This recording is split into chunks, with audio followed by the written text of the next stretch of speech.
from my given disaster. Speed away from the holy mind. Pride, I swear I never thought it would matter.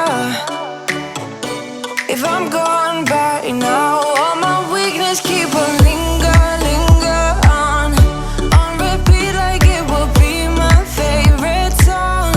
Oh, I know I should be moving on, but you got me good, you got me good.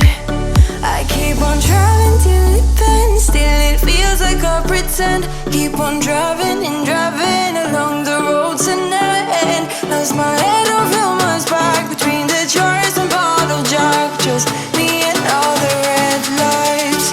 Keep on driving and driving. All right, Baylor's so cute. But yeah, so this is what it looks like in the daytime all done. I think it's pretty stinking cute, especially considering I made all of it except for the rug, which I definitely could have made, but like I said, while I put in the work for one that's that's empty and making your own versus one that is already done and is the same price. So yeah, but everything else, yeah, super cute. I love how the sun came out for spring. When putting the border around it, I think it just makes it just nicer.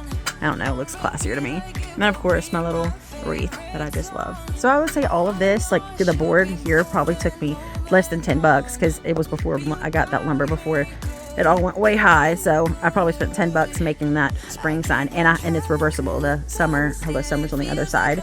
$12 on that rug thing. It took me about $15 to make that, and then I had these hay bales from fall and Halloween and stuff, and then the little eggs and stuff are just from the Dollar Tree. Spent $2 on all those eggs things.